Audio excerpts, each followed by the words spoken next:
नमस्कार दोस्तों, हम लोग चर्चा कर रहे हैं आपके one of the most important subject income tax law and practices को लेकर के। और रिसेंटली हम लोगों ने chapter number 4 income from salary को स्टार्ट किया था।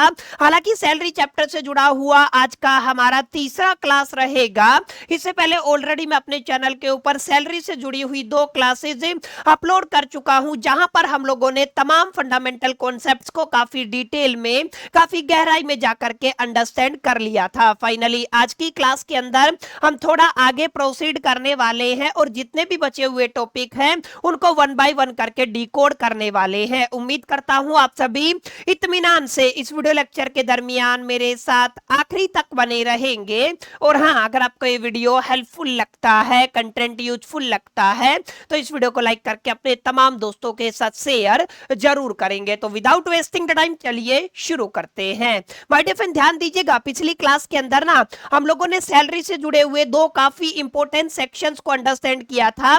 जहां पर हम लोगों ने सबसे पहले सेक्शन नंबर 16 को अंडरस्टैंड किया, जहां पर बुनियादी तौर पे हमने सीखा सैलरी के कंपोनेंट क्या रहेंगे। इसी तरीके से सेक्शन नंबर 17 जिसका ताल्लुकात परक्यूस्टिस से था, तो सेक्शन नंबर 17 को हमने अच्छे से अंडरस्टैंड किया था। सेक्शन 17 के सबसेक्शन 1 के अंदर मैंने आपको बताया था सर हमारे पास मल्टीपल क्लोजेस होंगे जिनको हमें वन बाय वन करके डिकोड करना है। इसी कैटेगरी में हम लोगों ने क्लास नंबर 2 के अंदर सेक्शन 17 सबसेक्शन 1 के क्लोज 1 को काफी अच्छे से पढ़ा था, जहां पर आपको बुनियादी तौर पे आरएफए से जुड़ी हुई जानकारी प्रोवाइड की गई थी। आरएफए जिसका फुल फॉर्म होता है रेंट फ्री अकोमोडेशन। तो रेंट फ्री अकोमोडेशन का मीनिंग क्या होता है? रेंट फ्री अकोमोडेशन के केस में टैक्सेबल परक्यूस्टिस की वैल्यू को किस तरीके से फाइंड आउट किया जाता है। इनकम टैक्स रूल 2026 के अंदर आरएफए से जुड़े हुए कौन कौन से रूल है, कौन कौन से प्रोविजन है, जिनको हमें अंडरस्टैंड करना है। ये कुछ कुछ ऐसी बातें हैं जो हम लोग अपनी लास्ट क्लास के अंदर अंडरस्टैंड कर चुके हैं। अब फाइनली बारी आती है सेक्शन 17 सबसेक्शन 1 के क्लोज बी की, जहां पर हम लोग accommodation eight a concessional rate को अंडरस्टैंड करने वाले हैं। अलोंग विद, ध्यान दीजिएगा, इस कंप्लीट लिस्ट के अंदर आपका सेक्शन 17 सबसेक्शन 1 का क्लोज सी रहेगा, जहां पर आप लोग बुनियादी तौर पे स्पेसिफाइड बेनिफिट और एमिनिटीज को पढ़ने वाले हो। ये वाला जो क्लोज रहेगा ना, ये वाले आपके entire syllabus of the salary के लिहाज से काफी इंपॉर्टेंट क्लोज रहेगा। और यहां से एक ना एक पॉइंट आपको आपके फाइनल एग्जामिनेशन के अंदर देखने को मिलेगा। आज हम अपने लेक्चर की शुरुआत करेंगे accommodation eight a concessional rate को लेकर के। तो ध्यान दीजिएगा, नाम से ही आपको पता चल रहा है, जब जब आप लोग बात अकोमोडेशन की करते हैं, जब जब बात आप ऐसे मकान की करते हैं जो जर्नली इंप्लॉयर अपने इंप्लॉय को प्रोवाइड करता है। तो इससे पहले हमने क्या पढ़ा सर? रेंट फ्री अकोमोडेशन, माने एक ऐसा अकोमोडेशन जो रेंट फ्री था, जिसको इंप्लॉयर ने फ्री ऑफ कॉस्ट अपने इंप्लॉय को प्रोवाइड किया था, वो क्या हो जाएगा? रेंट फ्री अकोमोडेशन हो जाएगा। लेकिन कई कई बार ऐसे सिनेरियोज बन जाते हैं जो आपको अकोमोडेशन इंप्लॉयर की तरफ से प्रोवाइड किया जाता है, उस अकोमोडेशन का जो कॉस्ट है या उस अकोमोडेशन का जो एक्चुअल जो वैल्यू है ना, वो बहुत ज्यादा होता है, लेकिन आपको इंप्लॉयर की तरफ से उसको बहुत कम रेंट के ऊपर ऑफर किया जाता है, एट ए कंसेशनल रेट के ऊपर ऑफर किया जाता है। इसी को आप लोग accommodation eight a concessional rate के नाम से जानते हैं। और इसका एक्सप्लेनेशन आपको इनकम टैक्स एक्ट 2025 के सेक्शन 17 सबसेक्शन 1 के क्लोज बी के अंदर देखने को मिलता है। मार्क माय वर्ड्स, अगर आप लोग यहां पर रेंट फ्री अकोमोडेशन की बात करते हैं, तो ये जो आपका accommodation eight a concessional rate है, ये आपका कंप्लीटली डिफरेंट रहने वाला है रेंट फ्री अकोमोडेशन से। क्योंकि रेंट फ्री अकोमोडेशन के अंदर तो ऑलमोस्ट आपका जो रेंट है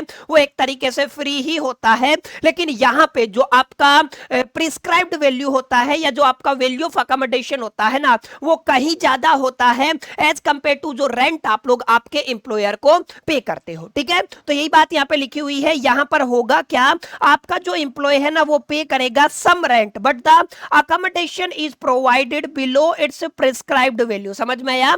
आपको जो अकोमोडेशन प्रोवाइड किया जाएगा ना, वो प्रिस्क्राइब्ड वैल्यू से कम में प्रोवाइड किया जाएगा। इसका मतलब act says accommodation is treated as a provided at a concessional rate. इसको आप लोग क्या बोलोगे सर? ये जो आपको अकोमोडेशन प्रोवाइड किया गया है, ये आपको कंसेशनल रेट के ऊपर प्रोवाइड किया गया है। कुल मिलाकर के मोटा मोटा एक लाइन के अंदर आप लोग डिफाइन कर सकते हो, वैल्यू ऑफ अकोमोडेशन बहुत ज्यादा होती है as compare to the rent recoverable payable from और a payable by the SSC. Clear है? तो बहुत कम रेंट के ऊपर या कंसेशनल रेट के ऊपर जब आपको अकोमोडेशन प्रोवाइड किया जाता है तो उसको अमूमन आप लोग अकोमोडेशन एट कंसेशनल रेट कहते हैं। और अगर आप लोग यहां पर बुनियादी तौर पे फाइंड आउट करना चाहते हैं सर टैक्सेबल परक्यूस्टीज को, कि जो आप लोग रेंट पे करते हो, जो भी आपने कंसेशनल रेट को एंजॉय किया है, जो भी परक्यूस्टीज आपने अवेल किया है, उसके केस में आपकी सैलरी के अंदर कितना हिस्सा जाएगा। तो जरा गौर फरमाइएगा, आपका जो अकोमोडेशन है उस अकोमोडेशन का एक प्रिस्क्राइब्ड वैल्यू रहेगा, उसके अंदर से अगर आप लोग माइनस करते हो रेंट पेड या पेएबल बाय द एम्प्लॉय, तो ये क्या कहलाएगा, जो आपका रिजल्ट बचेगा ना, जो नेट बचेगा सर, वो आपका क्या बन जाएगा, वो आपका टैक्सेबल परक्यूस्टी बन जाएगा। ठीक है? हालांकि एग्जामिनेशन के पॉइंट ऑफ व्यू से इतना इंपॉर्टेंट पॉइंट नहीं है, लेकिन क्योंकि हमें सारे प्रोविजंस को अंडरस्टैंड करना है तो हमने इसका मोटा मोटा डिस्कशन किया। हालांकि जो इससे पहले वाला टॉपिक आप सभी ने पढ़ा था, जिसको आपने किस नाम से जाना था, आरएफए के नाम से जाना था, जिसका एक्सप्लेनेशन आपको सेक्शन 17 सबसेक्शन 1 के क्लोज नंबर ए के अंदर देखने को मिला, जहां पर हमारे पास मल्टीपल केसेस होते हैं। और आरएफए का एक पॉइंट आपके प्रैक्टिकल क्वेश्चन के अंदर जब आप लोग न्यूमेरिकल सोल्व करते हैं ना, तो एक पॉइंट आपको आरएफए का 101% देखने को मिलता है। बहुत कम चांसेस है जहां पे आपको accommodation at the concessional rate वाला पॉइंट देखने को मिले। ठीक है? लेकिन अगर आप लोग एग्जामिनेशन के पॉइंट ऑफ व्यू से बात करते हो, आप लोग आपके इनकम टैक्स के प्रोस्पेक्टिव से बात करते हो, तो जो आपका सेक्शन 17 सबसेक्शन 1 का जो क्लोज सी रहने वाला है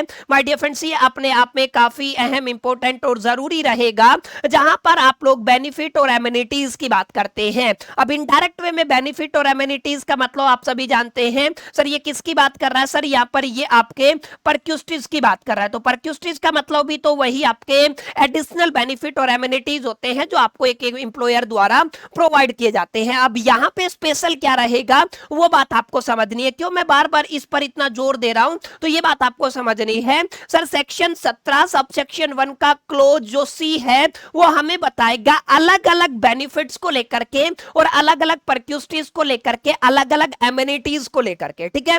लेकिन अगर आप उन कैटेगरी को अंडरस्टैंड करते हो, उससे पहले आपको ये समझना है ये जो बेनिफिट आपके प्रोवाइड किए जाते हैं, ये जो आपको एमिनिटीज, ये जो सुख सुविधाएं आपको प्रोवाइड की जाती हैं, चाहे वो आपको फ्री प्रोवाइड की जाए, चाहे आपको वो कंसेशनल रेट के ऊपर प्रोवाइड की जाए, वो तमाम कहां पे कंक्लूड की जाएंगी, सेक्शन 17 सबसेक्शन 1 के क्लोज सी के अंदर प्रोवाइड की जाएंगी। लेकिन यहां पे इन तमाम बेनिफिट्स को और एमिनिटीज को हम लोग क्या करने वाले हैं, दो कैटेगरी के अंदर कैटेगराइज कर देंगे। ठीक है? यानी कि जो भी बेनिफिट आपको मिलता है, जो भी आपको एमिनिटीज, जो भी सुख सुविधाएं आपको मिलती है in addition to your salary, वो क्या क्या उसका जो एक्सप्लेनेशन है सेक्शन 17 सबसेक्शन 1 के क्लोज सी के अंदर देखने को मिलेगा। और सबसे जरूरी बात यहाँ पे आपको यहाँ पर बुनियादी तौर पे दो कैटेगरी को अंडरस्टैंड करना है। सबसे पहली जो कैटेगरी है ना, वो ध्यान से समझिएगा, सेक्शन 17 सबसेक्शन 1 के क्लोज सी के सब क्लोज सेकंड के अंदर डाला गया है एक कैटेगरी को।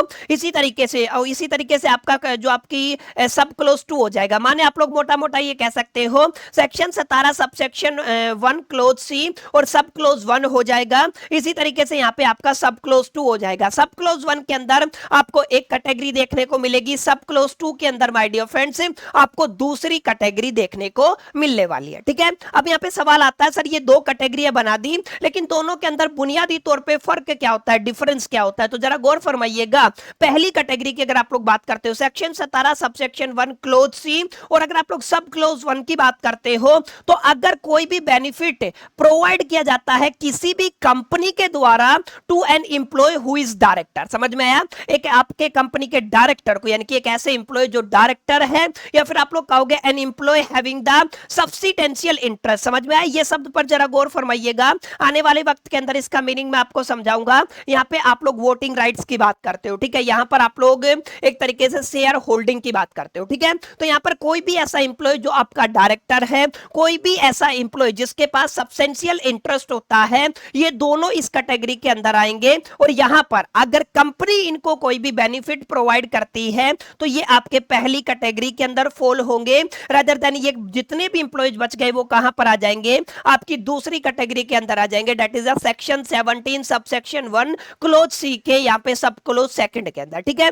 यही बात यहाँ पे लिखी हुई है, benefit provided by any employer और एक कंपनी। समझ में आया, एम्प्लॉयर अगर कोई बेनिफिट प्रोवाइड करता है या कंपनी भी अगर कोई बेनिफिट प्रोवाइड करती है to an employee other than those covered the above. समझ में आया, ऊपर दो को छोड़ करके जितने भी एम्प्लॉयज हैं उनको कोई भी एम्प्लॉयर या तो कंपनी कोई भी बेनिफिट प्रोवाइड करती है where the employee's salary by way of the monetary payment exceed the amount prescribed. माने यहां पे ध्यान दीजिएगा, आपकी जो मॉनेटरी सैलरी रहेगी, मॉनेटरी का मतलब क्या है, जो आपको पैसे की टर्म में, मॉनेटरी को अमूमन बेसिक सैलरी प्लस में डियरेंस अलाउंस की मोटा मोटा आप लोग बात करके चलते हैं। तो जो आपका मॉनेटरी सैलरी है अगर वो प्रिस्क्राइब्ड लिमिट को एक्सीड कर जाता है तो आप लोग कहां पर आ जाओगे सर, आप लोग सेकंड कैटेगरी के अंदर आ जाओगे। अब सवाल आता है सर प्रिस्क्राइब्ड लिमिट कितना है, तो ध्यान दीजिएगा अगर आपका मॉनेटरी सैलरी 4 लाख को एक्सीड कर जाता है, अब 4 लाख में बेसिक सैलरी भी आएगा, आपका डियरेंस अलाउंस भी आ जाता है मोटा मोटा। ठीक है, तो यहां पे जरा गौर फरमाइएगा, आपका मॉनेटरी सैलरी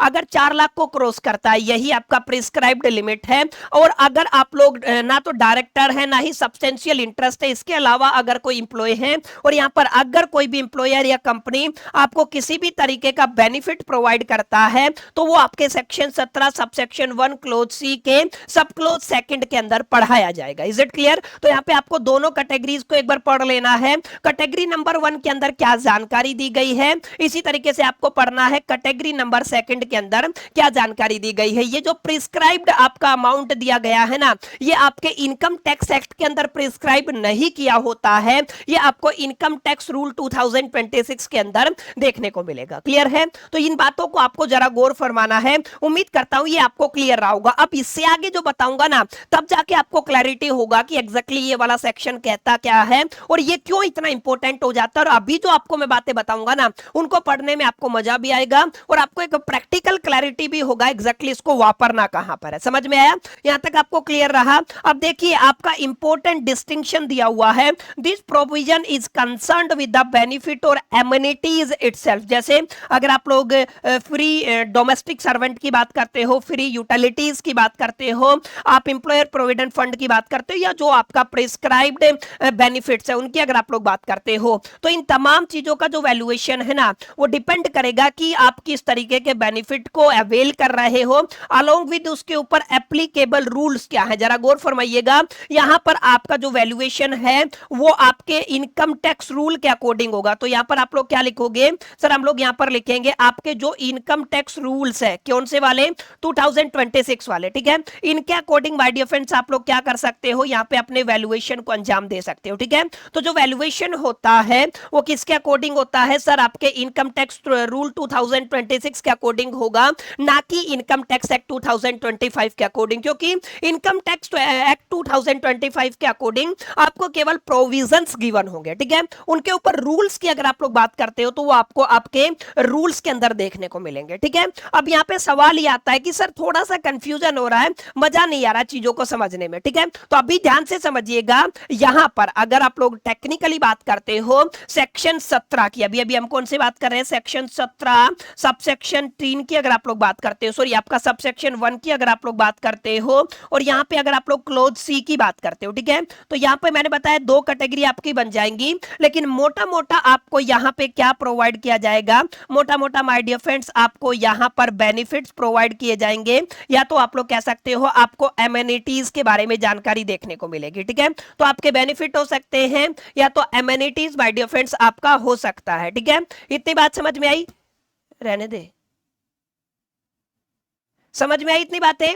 इतनी बात समझ में आई, बेनिफिट हो सकते हैं या तो आपका क्या हो सकता है, एमिनिटीज हो सकता है। अब जरा गौर फरमाइएगा, इन्हीं को तो आप लोग इनडायरेक्ट वे में किस नाम से जानते हो माय डियर फ्रेंड्स, इन्हीं को तो आप लोग यहां पर बुनियादी तौर पे किस नाम से जानते हो, परक्यूस्टिज के नाम से जानते हो। ठीक है, अब यहाँ पे सवाल ये आता है सर कौन कौन से परक्यूस्टिज यहाँ पे डिफाइन किए गए हैं, तो इनका एक्सप्लेनेशन माय डियर फ्रेंड्स आपके इनकम टैक्स एक्ट 2025 के अंदर नहीं है।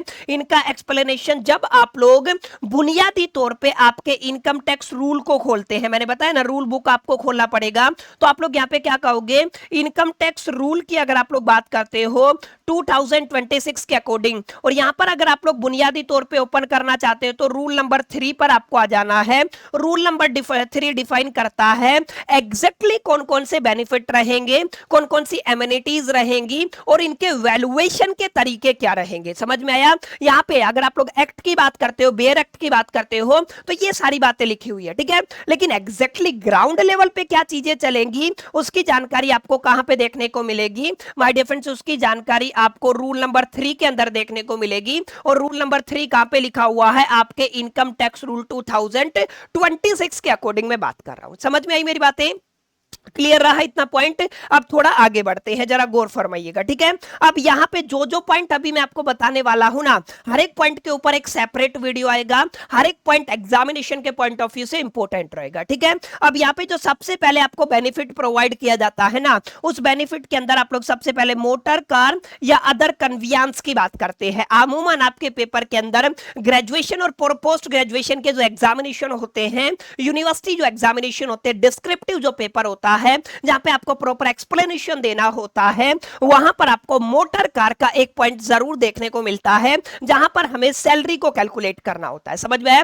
तो मोटर कार के केस में अलग अलग सिचुएशंस बनेंगी। आज का पूरा जो लेक्चर है वो डेडिकेटेड रहेगा मोटर कार को लेकर के। आज जो आपको है ना मोटर कार परक्यूस्टिस को लेकर के सारी मालूमात, तमाम मालूमात हासिल हो जाएगी। मोटर कार परक्यूस्टिस होता क्या है, कितने केस बनते हैं, उनके वैल्यूएशन के रूल क्या हैं, एग्जैक्टली कौन कौन से रूल हमें कंसीडर करने हैं। कुल मिलाकर के आज का जो क्लास रहेगा ना, उसके अंदर मोटर कार को हम लोग डिटेल में जाकर के अंडरस्टैंड करेंगे। अब यहां पर आप लोगों को डोमेस्टिक सर्वेंट भी प्रोवाइड किया जाता है, वो भी इसी लिस्ट के अंदर आता है। Gas, electricity and the water का जो आपको परक्यूस्टिज प्रोवाइड किया जाता है। अच्छा, कई बार आपको एजुकेशनल फैसिलिटीज एम्प्लॉयर के लिए, एम्प्लॉय के लिए और उसकी फैमिली के लिए प्रोवाइड किए जाते हैं। कई बार आप लोग यहाँ पर ट्रांसपोर्ट फैसिलिटीज की भी बात करते हैं। यहाँ पे सबसे जरूरी पॉइंट है इंटरेस्ट फ्री और एक कंसेशनल लोन को लेकर के। इसके अलावा आपका हॉलीडे फैसिलिटी आपको दिया जाता है। इसके अलावा आपका free food and non alcoholic beverage आपको दिया जाता है। इसके अलावा गिफ्ट वाउचर और टोकन की बात आप लोग करते हो, क्रेडिट कार्ड एक्सपेंसेस की आप लोग बात करते हो, क्लब फैसिलिटीज की आप लोग बात करते हो, use of the movable assets की आप लोग बात करते हो, transfer of the movable assets की बात करते हो। इसके अलावा और भी काफी सारे बेनिफिट और एमिनिटीज हैं, लेकिन ग्रेजुएशन के बिहा पे, पोस्ट ग्रेजुएशन के बिहा पे, यूनिवर्सिटी करिकुलम के अकॉर्डिंग आपने इन तमाम चीजों पर मालूमात हासिल करनी है, इन तमाम चीजों को अच्छे से पढ़ना, ठीक है। अब हमें क्या सर ये सारे ही पढ़ने पड़ेंगे? इसका आंसर है नहीं। हमारे सिलेबस के अंदर क्या क्या है, किन किन पॉइंट्स को हमें कवर करके चलना है, वो आप लोग जरा यहां पर गौर फरमाइएगा, ठीक है। डोमेस्टिक सर्वेंट का एक छोटा सा पॉइंट रहेगा, ये आप लोग पढ़ोगे। इसी जो आपका गैस, इलेक्ट्रिसिटी और वाटर है, ये केवल 5 मिनट का डिस्कशन रहेगा। एजुकेशनल फैसिलिटी आपका 5 मिनट का डिस्कशन रहेगा, और आपका ट्रांसपोर्ट फैसिलिटी है ना, ये भी 5 मिनट का डिस्कशन रहेगा। कुल मिलाकर के अगर आप लोग इन चारों पॉइंट्स की बात करते हो तो आप लोग इसको केवल और केवल एक लेक्चर के अंदर कवर कर सकते हो अगर आप लोग अच्छे से पढ़ाई करते हो, ठीक है। लेकिन अगर आप लोग इंटरेस्ट फ्री लोन की बात करते हो तो एक लेक्चर यहां पे लगेगा, और जो आपका हॉलीडे फैसिलिटी के अंदर ना आपको अलग से पढ़ाया जाएगा लीव इनकैशमेंट करके, ठीक है, वो वाला एक पूरा लेक्चर लग जाएगा। वैसे हॉलीडे से रिलेटेड कोई भी आपको यहाँ पे इतना डिटेल में जाकर के पढ़ने की जरूरत नहीं है। इसके अलावा आप लोग यहाँ पर गिफ्ट्स, वाउचर एंड टोकन के बारे में भी मालूमात हासिल करेंगे। इसके अलावा my dear friends, use of the movable asset along with the transfer of the जो आपका मूवेबल एसेट है, ठीक है, ये दोनों आपके आर्टिकल हैं, ये भी काफी इंपॉर्टेंट रहेंगे आपके एग्जामिनेशन के पॉइंट ऑफ व्यू से, ठीक है। तो ये आपके कुछ कुछ ऐसे पॉइंट रहेंगे जिनको हमें 1 बाय 1 करके पढ़ना है, और जिनसे डेफिनेटली एग्जामिनेशन के अंदर क्वेश्चन देखने को मिलेगा ही मिलेगा, ठीक है। यहां पे आपको क्लैरिटी हो गया? अब आपको समझ में आया कि सर ये जो आप लोग बेनिफिट्स की बात करते हो, ये जो आप लोग एमिनिटीज की बात करते हो, ये जो आप लोग सुख सुविधाओं की बात करते हो, इन सुख सुविधाओं के अंदर कौन कौन सी सुख सुविधाएं आपको देखने को मिलेंगी और कौन कौन से पॉइंट माय डियर फ्रेंड्स हमें 1 बाय 1 करके कवर करने हैं। समझ में आया? इतनी बातें क्लियर रही? चलिए, अब इतनी बातें अगर आपको समझ में आ गई तो सबसे पहला परक्यूस्टिज हम आज की क्लास के अंदर अंडरस्टैंड करने वाले हैं, जिसको आप लोग किस नाम से जानते हैं सर? मोटर कार परक्यूस्टिस के नाम से जानते हैं। ठीक है, तो यहाँ पे जरा गौर फरमाइएगा। यहाँ पर अगर आप लोग मोटर कार परक्यूस्टिस की बात करेंगे तो इसको पढ़ने के लिए आपको रूल नंबर 3 को अंडरस्टैंड करना पड़ेगा। सर कितने रूल को अंडरस्टैंड करना पड़ेगा? रूल नंबर 3 को अंडरस्टैंड करना पड़ेगा। समझ में आया? तो रूल नंबर 3 का ताल्लुकात किससे रहेगा? मोटर कार परक्यूस्टिस से रहेगा। ठीक है, अब मोटर कार परक्यूस्टिस के केस में ना आपको काफी सारी पॉइंट्स के ऊपर थोड़ा सा गौर फरमाना है। जब आप लोग इनकम टैक्स रूल की बात करोगे तो आई होप कि आपको दिखाई दे रहा हो, इतना छोटे छोटे में एक एक पॉइंट्स को आपको डिफाइन किया गया है छोटी छोटी प्रिंटिंग के साथ। ये आपका एक प्रिंट आउट मैंने निकाला हुआ है आपकी ऑफिशियल इनकम टैक्स रूल 2026 का, जहां पे इन्होंने तमाम चीजों को डिफाइन किया गया है। लेकिन आपको ये प्रिंट की जरूरत नहीं है। अभी जो मैं आपको बातें बताने वाला हूं ना, अगर आपने उन चीजों को समझ लिया तो आपको 101% क्लैरिटी हो जाएगा। सर ध्यान से समझिएगा, मोटर कार जब भी आप लोग बात करोगे तो सबसे पहले आपको चेक करना है मोटर कार के केस में उसका ओनरशिप किसके पास है। किसकी बात कर रहा हूं सर? मैं मोटर कार की ओनरशिप की बात कर रहा हूं, क्योंकि अमूमन ये देखा गया है ओनरशिप जो मोटर कार है ना, कई बार इंप्लॉय का खुद का भी होता है और मोटर कार कई बार इंप्लॉयर का भी होता है। समझ में आया? तो यहां पे आपको माय डियर फ्रेंड्स अमूमन दो केसेस देखने को मिलेंगे। आपका मोटर कार किसका रहेगा? इंप्लॉयर का भी हो सकता है, और आपका मोटर कार किसका हो सकता है? इंप्लॉय का खुद का भी हो सकता है। तो यहां पर वैल्यूएशन के रूल बदल जाएंगे, यहां पे वैल्यूएशन का तरीका बदल जाएगा। ठीक है, अब इसके अलावा सेकंड पॉइंट आपको जो चेक करना है वो यहां पर माय डियर फ्रेंड्स आपको क्या चेक करना है? Second point my dear friends आपको ये चेक करना है ओनरशिप के बाद ये जो कार है इसका रिपेयर एंड मेंटेनेंस। जरा गौर फरमाइएगा, मैंने किसकी बात की है? मैंने आपके रिपेयर एंड मेंटेनेंस की बात की है। अब अगेन आपके रिपेयर एंड मेंटेनेंस के अंदर आप इंप्लॉयर की भी बात कर सकते हैं और यहां पर आप लोग इंप्लॉय की भी बात कर सकते हैं। ठीक है, तो आपका रिपेयर एंड मेंटेनेंस कौन करवा सकता है? इंप्लॉयर करवा सकता है और आपका इंप्लॉय भी करवा सकता है। ठीक है, तो सबसे पहले ओनरशिप की बात हुई, दूसरा क्या हुआ? रिपेयर एंड मेंटेनेंस की बात हुई। अब तीसरा जो आपका पैरामीटर रहेगा ना, वो तीसरा पैरामीटर रहेगा माय डियर फ्रेंड्स, आप कार को कहां पर यूज करने वाले हो, इसके यूजेस क्या हैं। यूजेस के अंदर ध्यान दीजिएगा 3 सिचुएशन बनती है। यूजेस के अंदर कितनी सिचुएशन बनेगी माय डियर फ्रेंड्स? 3 सिचुएशन बनेगी। ठीक है, सबसे पहले आप लोग कार को कहां पर यूज कर रहे हो? ऑफिशियल यूज के अंदर ले रहे हो। ठीक है ना, अब यहां पे दूसरी सिचुएशन बनेगी आप लोग इसको पर्सनल यूज में ले रहे हो। ठीक है, अब तीसरी सिचुएशन बनेगी आप लोग इसको मिक्स यूज कर रहे हो, माने आप इससे पर्सनल काम भी करते हो और आप इसको यहां पर प्रोफेशनल काम के लिए या ऑफिशियल काम के लिए भी वापरते हो। ठीक है, अब चौथा जो पैरामीटर रहेगा ना, वो चौथा पैरामीटर रहेगा माय डियर फ्रेंड्स आपकी मोटर कार की इंजन कैपेसिटी। किसकी बात कर रहा हूं मैं? Engine capacity. Sir engine capacity के लिए दो कैटेगरी है। अगर आपकी engine capacity less than 1.6 litre है या फिर आपकी इंजन कैपेसिटी 1.6 लीटर से ज्यादा है। समझ में आया? तो ये आपका मेन फ्लो चार्ट रहेगा जिसको आपको बाई हार्ट करना है, जिसको आपको अच्छे से अपने दिलो दिमाग और जहन के अंदर बैठाना है। अगर आप लोग चाहते हो मोटर कार परक्यूस्टिस को अच्छे से अंडरस्टैंड करना और अपने फाइनल एग्जामिनेशन के अंदर पूरे पूरे मार्क्स को सिक्योर करना। समझ में आया? तो मैं फटाफट से इनका कलर चेंज कर लेता हूं ताकि आपको देखने में थोड़ा सेपरेशन मिल सके। ठीक है, समझ में आई मेरी बातें? तो माय डियर फ्रेंड्स ये आपको याद रखना है कि जब भी आप लोग मोटर कार परक्यूस्टिस की बात करेंगे तो 4 पैरामीटर पर हम लोग काम करने वाले हैं। ओनरशिप इंप्लॉयर के पास है या इंप्लॉय के पास है। अब इसके बाद हम लोग क्या करेंगे? रिपेयर एंड मेंटेनेंस इंप्लॉयर करवा रहा है या इंप्लॉय करवा रहा है। इसके बाद यूजेस कहां पर है? आप पर्सनल यूज में कार को ले रहे हैं, मोटर कार को ले रहे हैं, व्हीकल को ले रहे हैं, या प्राइवेट के लिए यूज कर रहे हैं। प्राइवेट माने ऑफिशियल या दोनों का मिक्स करके आप लोग यूज कर रहे हैं। इसी तरीके से आपके कार का इंजन का कैपेसिटी, जिसको सीसी में बात करते हैं, क्यूबिक कैपेसिटी जो फुल फॉर्म होता है, वो 1.6 लीटर से कम है या 1.6 लीटर से ज्यादा है। समझ में आई मेरी बातें? तो प्लीज इसको आपको अच्छे से बाई हार्ट कर लेना है। यही बात मैंने यहां पे अच्छे से लिखी हुई है एग्जामिनेशन के पॉइंट ऑफ व्यू से। ठीक है, और मैंने जैसा कि ऑलरेडी आपको बताया कि भाई साहब आपका रूल नंबर 3 डिफाइन करेगा किसको? मोटर कार को। ठीक है, अब यहां पे क्या लिखा हुआ है? Motor car valuation is depending upon, motor car का वैल्यूएशन डिपेंड करता है ओनरशिप और हायरिंग ऑफ ए कार। ठीक है, ओनरशिप इंप्लॉयर के पास है, हायरिंग माने कई बार लीज और रेंट के ऊपर भी कार आ जाता है। ठीक है, ये आपको याद रखना है। दूसरा पॉइंट क्या रहेगा? कौन एग्जैक्टली रिपेयर एंड मेंटेनेंस के एक्सपेंस को बियर कर रहा है? इंप्लॉयर कर रहा है या इंप्लॉय कर रहा है? ठीक है, whether the car is used for the official purpose, personal और ए मिक्स्ड यूज, ये आपको मैंने बता दिया। इसी तरीके से इंजन का कैपेसिटी लेस देन 1.6 लीटर हो सकता है और ग्रेटर देन 1.6 लीटर हो सकता है, मोर देन, ग्रेटर नहीं मोर देन, ठीक है, समझ में आया। एंड एक इंपॉर्टेंट बात हो रहा है, क्या आपको यहाँ पे चौफर, चौफर का मतलब इसको आप लोग देसी लैंग्वेज में समझ सकते हो। सर इसका क्या मतलब होता है? सर इसका मतलब होता है ड्राइवर। क्या होता है? ड्राइवर। आपकी कार के साथ ड्राइवर प्रोवाइड किया गया है या नहीं किया गया है? ड्राइवर का सैलरी होता है या नहीं होता है, ठीक है।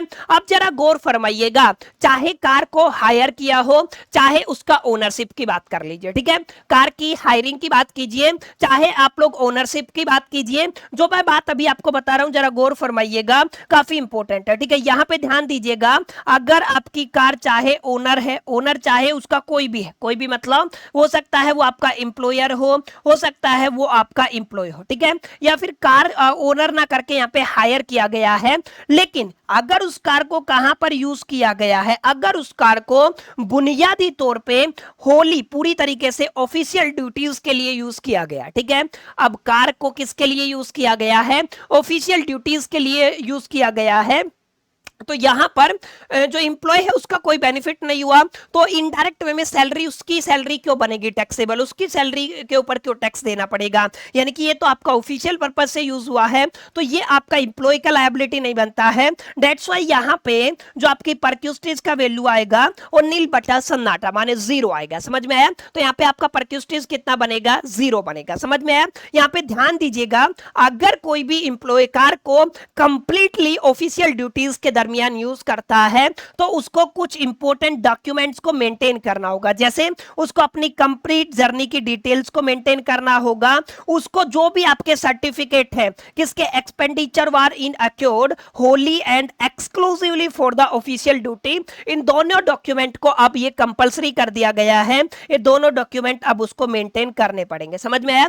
अगर आपका कार एम्प्लॉय के द्वारा केवल और केवल ऑफिशियल पर्पस के लिए यूज किया गया है तो उस दरमियान उसका जो टैक्सेबल परक्यूस्टेज है वो जीरो बनेगा, लेकिन उसको अपनी कंप्लीट जर्नी की जो इंपॉर्टेंट डॉक्यूमेंट है उनको मेंटेन करना है, जो भी आपके एक्सपेंडिचर के इंपॉर्टेंट सर्टिफिकेट्स है उनको भी मेंटेन करके चलना पड़ेगा। कुल मिलाकर के तमाम डॉक्यूमेंट को यहां पर आपको संभाल करके चलना है, समझ में आई मेरी बात। तो ये आपका एक्सक्लूसिव पॉइंट है, प्लीज इसको अपने दिलो दिमाग और जहन के अंदर बैठाइएगा और एग्जामिनेशन के पॉइंट ऑफ व्यू से कई बार ये आपको देखने को मिलेगा, ठीक है। अब थोड़ा आगे बढ़ते हैं। अब वो क्या हो अगर आपका जो कार है ना वो आपने प्राइवेट या पर्सनल पर्पस के लिए यूज किया, ठीक है। अब पर्सनल पर्पस के लिए यूज किया है तो यहाँ पे there are the two situation, दो हालात हमारे पास बनते हैं, कार एम्प्लॉय का खुद का हो, दूसरा क्या हो सकता है कार एम्प्लॉयर का हो। तो पहला केस जो सबसे जरूरी केस आपके एग्जामिनेशन के पॉइंट ऑफ व्यू से बनता है वो बनेगा द कार इज ओन्ड और hired by a employer and used exclusively for the personal purpose, ठीक है। आपका जो कार है वो ओन्ड किया गया है एम्प्लॉयर के द्वारा और आप उसको एक्सक्लूसिवली यानी कि 100% होली किसके लिए यूज कर रहे हो? सर पर्सनल पर्पस के लिए यूज कर रहे हो, ठीक है।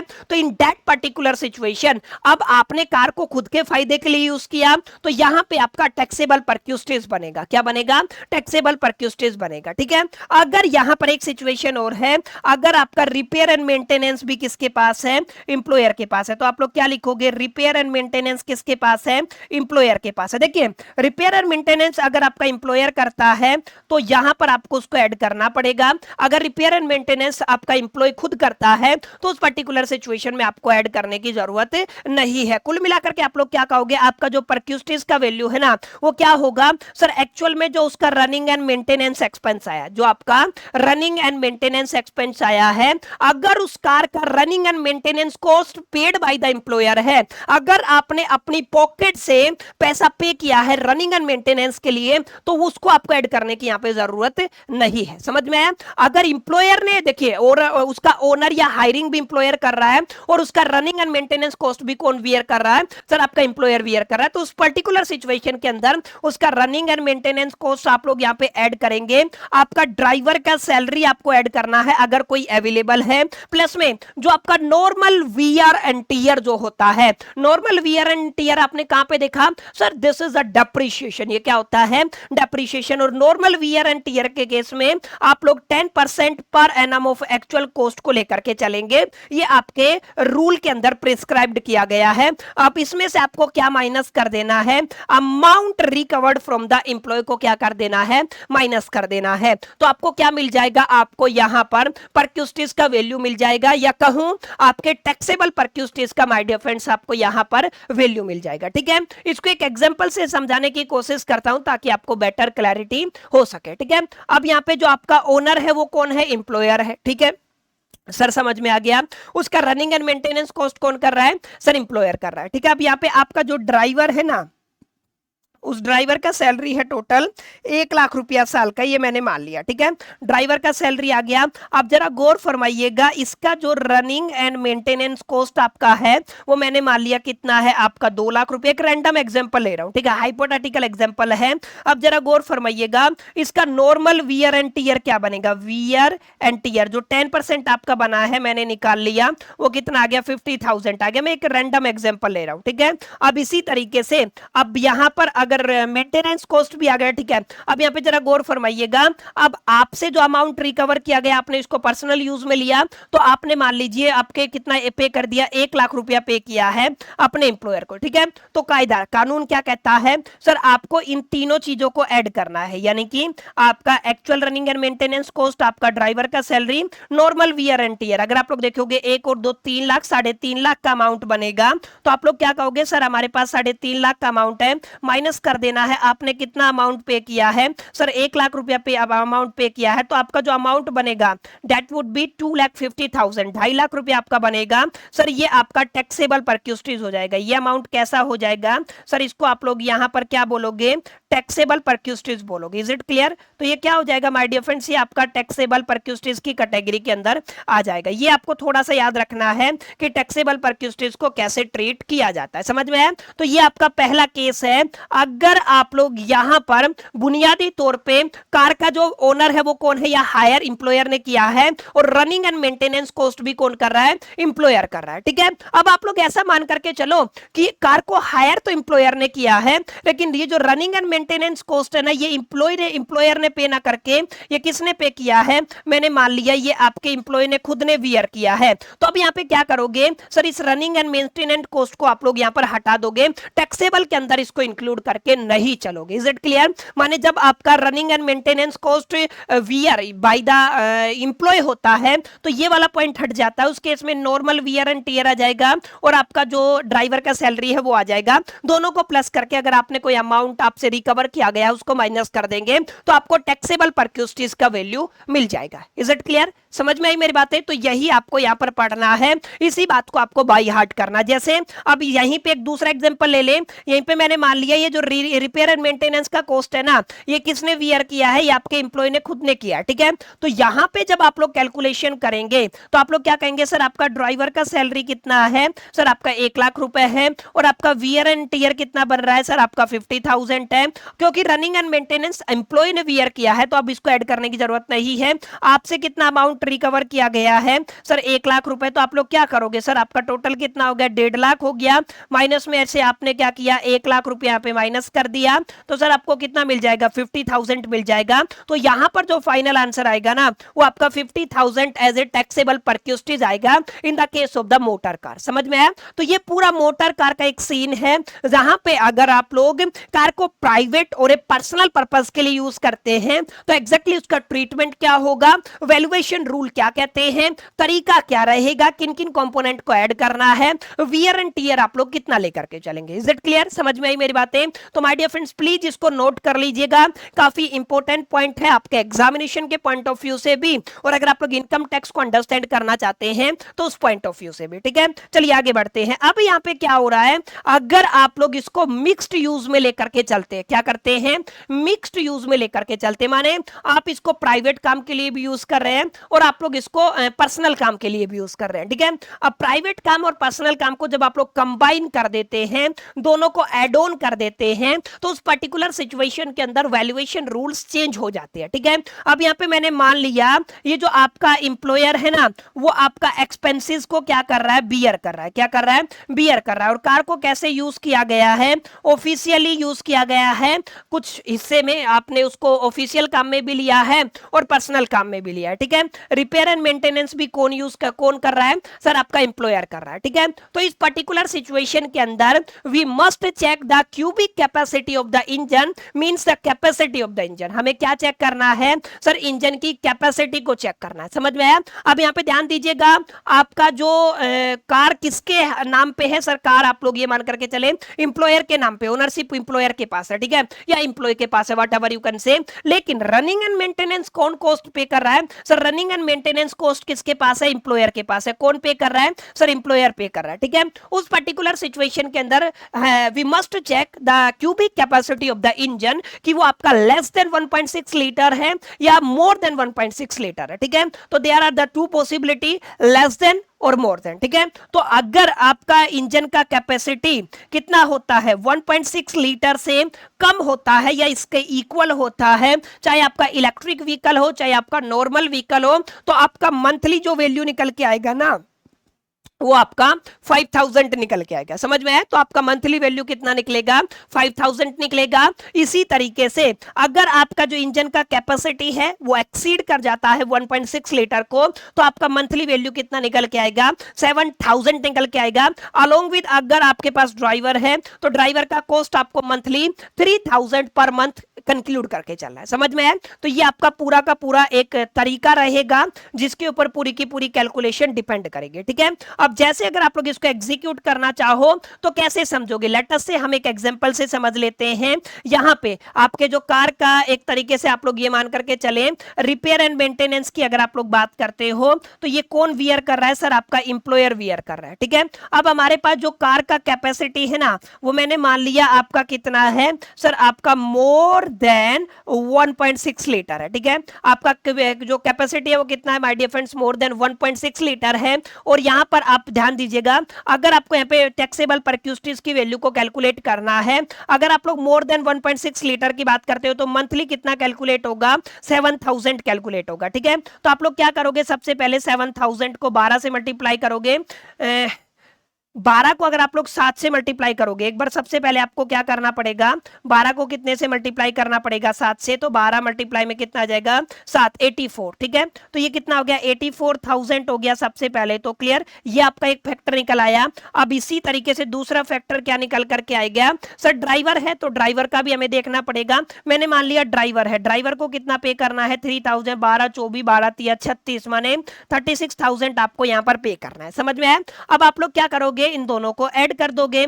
अगर आप लोग यहां पर कितना हो जाएगा, आई थिंक 1 लाख हो जाएगा, 1 लाख नहीं होगा, ज्यादा होगा, 1,20,000 कितना है आपका 84 है, प्लस में कितना है 36 है, 1,20,000। आपका टोटल अमाउंट कितना निकल आया माय डियर फ्रेंड्स, 1,20,000। कितना निकल आया, 1,20,000 आ गया है। ये आपका टैक्सेबल वैल्यू हो गया है। अगर आपने कोई भी अमाउंट पे किया है, लेट अस से आपने एक अमाउंट पे किया है, मैं मान लेता हूं आपने 20,000 पे किया, ठीक है। तो आपने जो आपसे जो रिकवर किया गया उसको हम लोग यहाँ पर माइनस कर देंगे, तो आपका टैक्सेबल अमाउंट कितना आ जाएगा, 1 लाख रुपए हो जाएगा, ठीक है। वहीं अगर आप लोग इस कार का कैपेसिटी आप लोग लेस देन 1.6 लीटर लेते, कैसे लेते, लेस देन 1.6 लीटर लेते, तो यहां पर 7,000 की जगह कितना आ जाता है, सर आपका 5,000 आ जाता, 12 पंजा 60,000 हो जाएगा। और लेकिन यहां पर जो ड्राइवर का वो पूरा रहेगा 36,000 होगा। तो आप लोग क्या करोगे, 36, ये कितना हो गया आपका 6 और 3 आपका कितना हो जाएगा 96,000। और अगर आपने मान लीजिए 20,000 यहाँ पे किया था तो ये माइनस कर देंगे तो कितना हो जाएगा 76,000 आपका टैक्सेबल परक्यूस्टिज हो जाएगा। Is it clear. तो ये कब की बात है, सर आपका रिपेयर एंड मेंटेनेंस किसके पास है, एम्प्लॉयर के पास है, ठीक है। अब कई बार क्या होता है, रिपेयर एंड मेंटेनेंस कौन वियर करता है, सर आपका एम्प्लॉय वियर करता है। कौन वियर करता है, एम्प्लॉय वियर करता है। तो यहां पर भी हमें 2 ही फैक्टर पर काम करना है। सबसे पहले आपको क्या करना है, आपको कैपेसिटी चेक करना है, इंजन का कैपेसिटी कार का, अगर वो 1.6 लीटर से कम है। दूसरा क्या है, 1.6 लीटर से ज्यादा है, समझ में आया।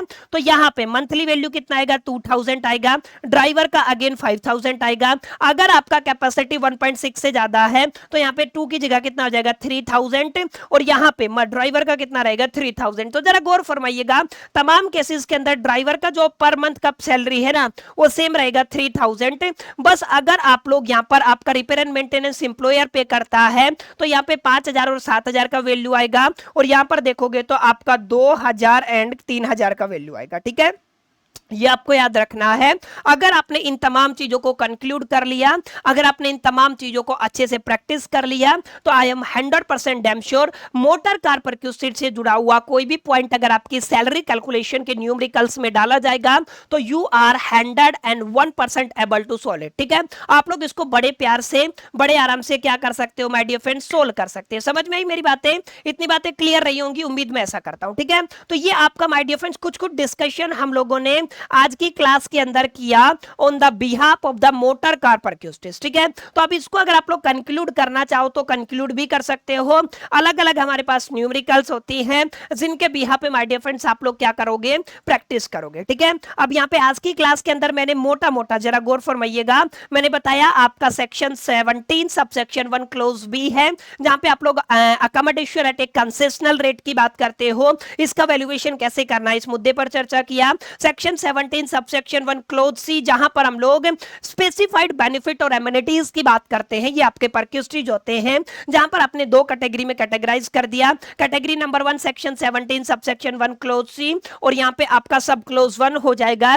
कैटेगरी सेकंड में section 17 subsection 1 clause C, sub clause second आपका हो जाएगा। ठीक है, अब यहां पे हमने बात की रूल नंबर 3 के अकॉर्डिंग आपको यहां पे मोटर कार परक्यूसिट को पढ़ना है, डोमेस्टिक सर्वेंट को पढ़ना है, gas electricity water educational facility हो गया, ट्रांसपोर्ट फैसिलिटी हो गया, इंटरेस्ट फ्री लोन और कंसेशनल लोन हो जाएगा, हॉलीडे फैसिलिटी हो जाएगा, फ्री फूड और ए नॉन अल्कोहलिक बेवरेज आपको मिलता है, गिफ्ट वाउचर और टोकन हो गया, क्रेडिट कार्ड एक्सपेंसेस हो गए, आपका club facility, use of the movable asset और इसके अलावा transfer of the movable assets, ये कुछ केस रहेंगे। और मैंने आपको बताया भाई साहब, आपको मोटर कार परक्यूसिट से रिलेटेड एक पॉइंट आपके फाइनल एग्जामिनेशन के अंदर 101% देखने को मिलेगा, जहां पर हम लोगों ने अलग अलग केसेस की मदद से ना इस पॉइंट को, इस पूरे प्रकरण को समझने की कोशिश की। व्यक्तिगत तौर पे मेरा ये मानना है कि आपको चीजें समझ में आई होंगी और ये छोटा सा प्यारा सा सेशन आपको अच्छा लगा होगा। वीडियो अच्छा लगा तो इस वीडियो को लाइक जरूर कर दीजिएगा, अपने तमाम दोस्तों के साथ शेयर करना मत भूलिएगा।